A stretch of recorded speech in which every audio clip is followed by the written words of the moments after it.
Here's my sketchbook and it's a beautiful, perfectly completed layout. I want to see their other sketchbook because you probably have another sketchbook. Hello and welcome back to my channel. My name is Elyse and I make new videos every Tuesday talking about my post-grad stresses, successes, and creative endeavors.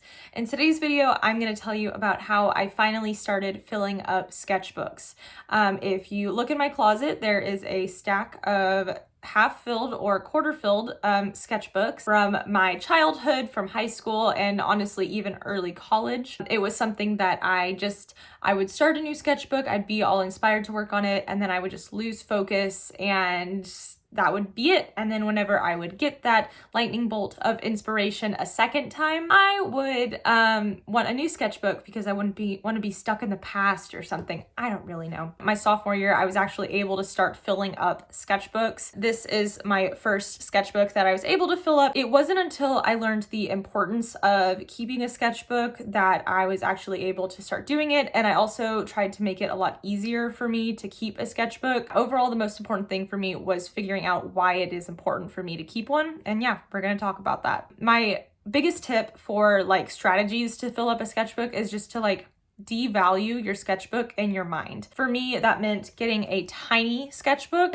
and it meant filling pages with whatever I wanted, being very not precious with it, and not worrying about the quality of the work that I was putting into it because it didn't matter. It was just for me. That was definitely a mindset shift that I had to have. One bit of advice for this I have is to start small. I could not tell you the dimensions off the top of my head right now, but this is the kind of sketchbook that I started out working in and I was able to successfully fill up for the first time. And then this is the size of sketchbooks that I use now. I don't work any larger than this because it's too stressful for me. I would first of all get stressed out about filling up an entire sketchbook, but then I would get stressed about filling up an entire page and being upset about wasting space and feeling like it had to be one page of a full masterpiece. When everyone you see on Instagram posts here's my sketchbook and it's a beautiful, perfectly completed layout, I want to see their other sketchbook because you probably have another sketchbook. And this is kind of the other tip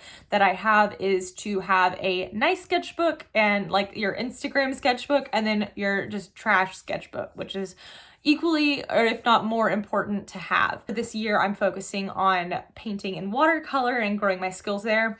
And I have this Moleskine sketchbook or a watercolor sketchbook that I use, and that's for my pretty things that I post to Instagram. I also share work from my other sketchbook, which is something that looks like this. This is an old one. That is kind of what you'll see a lot more of, just my ideas in. I'll be putting things on the screen during this that show kind of what the inside of my sketchbooks look like. You can have as many sketchbooks as you want for as many things as you want. One of my sketchbooks started out as a way for me to practice figure drawing and drawing people, and I gave up on that because I don't like drawing people, but maybe in the future, maybe 2022, that'll be the focus. But this year it's all about plants.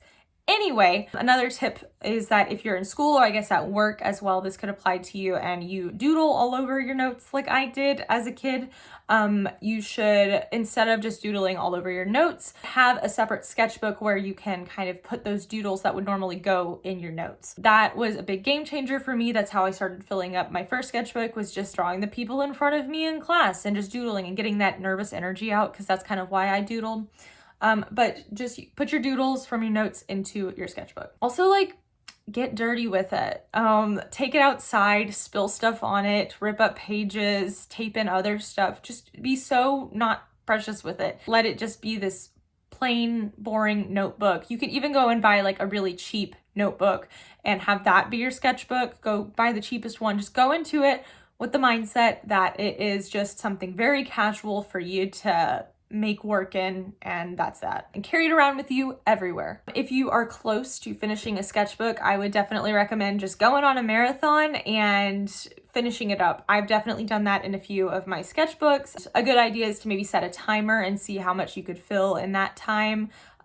Just make it a challenge. Again, make it as not precious as possible. You could even do some collages and then draw over those collages and then you will probably figure out something really cool from doing that. That could lead into your other work, or it could just be a good way to spend an afternoon kind of de-stressing and getting some ideas out. So as for what to draw, if that's kind of your issue, draw whatever you want to. I know that that's a stupid thing to say because I was like that. I would look at lists of things that you can draw if you're stuck, and I would never be able to do them, or I would do one or two of them, but then they weren't exciting. You kind of have to figure this out for yourself. I'm going to give you a list of things that you could draw if you're not inspired, but these are things that I like to draw. They might not work for you. I don't really know, but I'm acknowledging that it is hard to find things to draw. But here is a list of things that have worked for me. Doing things like Peachtober or Inktober were great for me. Peachtober is the furry little peach. If you've heard of her on YouTube, you probably have. She's amazing, and she did like a list of prompts for October. Inktober's the classic thing. And I successfully completed that for the first time this year, like doing a month-long challenge. And it required a lot of planning and a lot of prepping, and that's not what you're gonna see on Instagram. I planned ahead for it. I don't know if you're able to magically get everything done, but I am not. Those challenges like that, they can be really great if you wanna dedicate yourself to something for a month, and that's a good way to fill up like 30 or 31 pages. You can draw everything in your room. Get really comfortable with your room. Everything you see behind me, I have drawn at least probably 5 times at this point. And I'm a little sick of it, but I've gotten pretty good at drawing this plant right here, or this chair in the background. Being at home a lot, I've had to just find things to draw from life because I like to draw from life. It's my favorite way of drawing, and it makes me feel actually like I'm improving the most. Draw from life. Draw your food that you make in a day. Draw plants. Make your own still life and draw that. Or here's the next tip, or the next thing to draw. If you don't have some still life to set up, which you can, but if you don't, go onto Instagram and follow Still Here Still Life. It's one of my favorite accounts. They have one still life that they kind of put together every week, and it's really fun, and you can share your work and they'll repost it or something, and it's really fun. So it's a great little community on there, and I'd highly recommend that. You could also go onto Google Earth and do some plein air drawings or whatever. That's what I've been doing a lot of, and that's been a good source of inspiration for me, and I'm gonna make a video about that soon if I haven't already put that up. Another thing I like to do is to go onto Pinterest and look at Pinterest boards that I've put together. It really has a good idea of your personal aesthetic or other aesthetics that you can kind of put together, and I kind of like to do a bit of a collage type scene. It's not an actual collage, I'm not printing it out, but I'm collaging different drawings from different pins into one page, and I think that looks really nice, kind of like stuff that I would see on Tumblr back in the day. You could just draw lines. I love practicing mark making. You should look it up. There's a full definition on the page if you don't already kind of intuitively know what that means.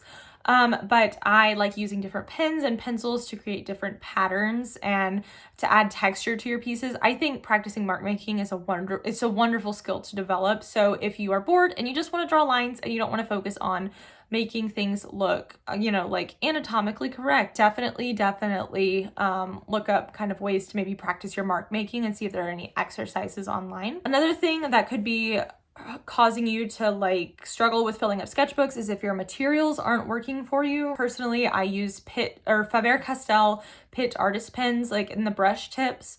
And I use graphite, just pencils. I like a 2B pencil personally for my sketchbooks, and I use micron lining pens. And then sometimes I'll bring along like a Prismacolor gray marker just to have like a mid-tone whenever I'm working on drawings in my sketchbook and I want to understand value a little bit more. But those are the supplies that I bring with me. I have really ironed that out as like that's what I use for my drawings and my sketchbook. But and you don't have to just be restricted to one thing, but if you're worried about your work being good and precious, you might be stressing about which materials you have to use on like each page or something. Just forget about that. Again, it depends on what your purpose is for keeping a sketchbook. Now, what is the point of a sketchbook even? This is something to consider. I think with everything that I do, intention is the most important part of it all. It's important to know why you're doing something to be able to fully complete something, but I'd recommend sitting down and figuring out what you want out of it. For me, sketchbooks are for practice and for just kind of recording memories, daily life, observations, and ideas. So recording and practicing. The practicing part of it's really important to me. As I've mentioned, working on still life, drawing from life is a really great way for me to develop my skills. I feel like I'm at my best as an artist whenever I'm consistently working on my sketching and my drawing skills. That makes me a better painter whenever I am working on drawing, or it makes me better at other things. I want to have a place to practice that pretty much every single day. As for recording ideas, like I said, I've had many doodles just lost to to notebooks over the the past few years just from school, and I wish I had put those ideas into sketchbooks so I could look back at them now. Like, that's why I would hold on to my school notebooks. It's not because I was like, yeah, I'm going to use these chemistry notes in college.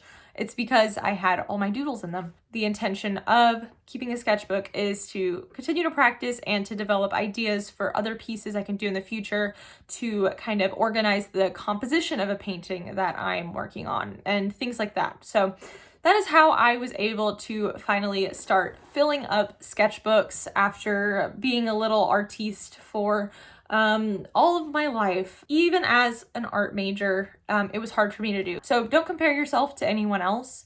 Don't compare yourself to me. If you can relate to me, that's great. But fill things up at your own pace. Keep with it. Keep growing, practicing. That's really the most important thing. So anyway, thanks so much for watching this video. Again, make sure to leave a comment, like, subscribe, all that jazz. And I will see you on Saturday for the next episode of the Draw Pod, my visual podcast, or I will see you next Tuesday for my next video. So again, thanks so much for watching, and bye.